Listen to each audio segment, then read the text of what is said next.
सुप्रभात। आप सभी को बौद्ध धर्म के इस महान पर्व बुद्ध पूर्णिमा की बहुत सारी शुभकामनाएं। बुद्ध पूर्णिमा वैशाख पूर्णिमा को मनाई जाती है। कहा जाता है कि यह दिन इसलिए अत्यंत आवश्यक है क्योंकि इस दिन 3 महान चीजें और घटनाएं बुद्ध के जीवन में हुई थी।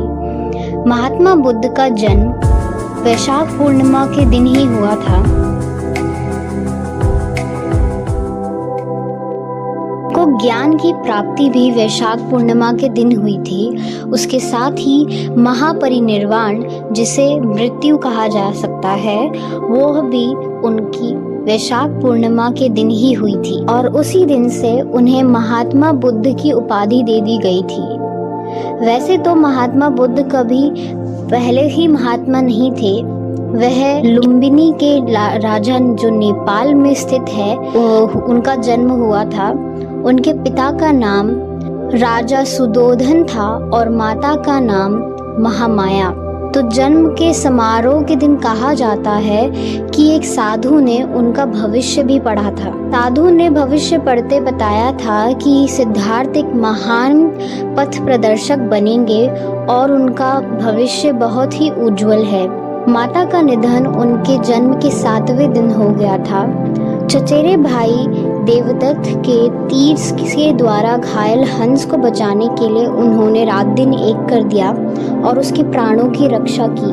माता के निधन के पूर्व उनकी छोटी बहन गौतमी ने ही उनका लालन पालन किया। सिद्धार्थ ने गुरु विश्वामित्र से सारी युद्ध कलाएं और वेद पुराणों की सारी शिक्षा प्राप्त की और प्राप्त कर लेने के बाद 16 वर्ष की आयु में उनका विवाह यशोधरा नाम की एक राजकुमारी से हो गया। यशोधरा और सिद्धार्थ को एक पुत्र रत्न की प्राप्ति हुई, लेकिन पुत्र हो जाने के पूर्व उनका मन राजपाट में न लग के, सुख सुविधाओं में न लग के लोगों के प्रति जागने लगा। एक बार जब वह सारथी के साथ नगर भ्रमण करने निकले थे अपने रथ पर, जब वह घूम रहे थे तो उन्होंने एक वृद्ध को देखा। उन्होंने एक मृत्यु की शैया पर लेटे एक युवक को देखा। उन्होंने एक गंभीर बीमारी से जूझते हुए युवक को देखा। इसी बात को सोचते हुए उन्होंने एक दिन अपने घर में सोई पत्नी और बेटे को छोड़ अपनी योग साधना में लग गए।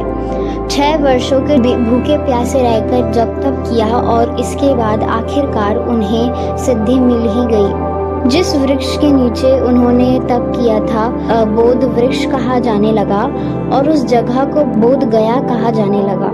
उन्होंने अपनी सिद्धि 35 वर्ष की आयु में प्राप्त कर ली और 80 वर्ष की आयु में खाना खाने के पश्चात उनकी मृत्यु यानी उनका महापरिनिर्वाण हो गया।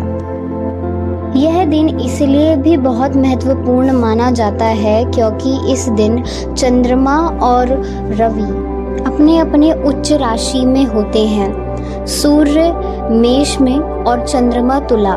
साथ ही साथ यह त्योहार न केवल बौद्ध धर्म के अनुयायियों के लिए, हिंदुओं के लिए भी एक महान पर्व के रूप में मनाया जाता है क्योंकि इस दिन कहा जाता है कि हिंदुओं के महान देवता श्री विष्णु के वह 9वें अवतार हैं और इस दिन का उन भगवान बुद्ध की सारी स्मृतियों को याद करते हैं और ध्यान मग्न हो जाते हैं। धन्यवाद।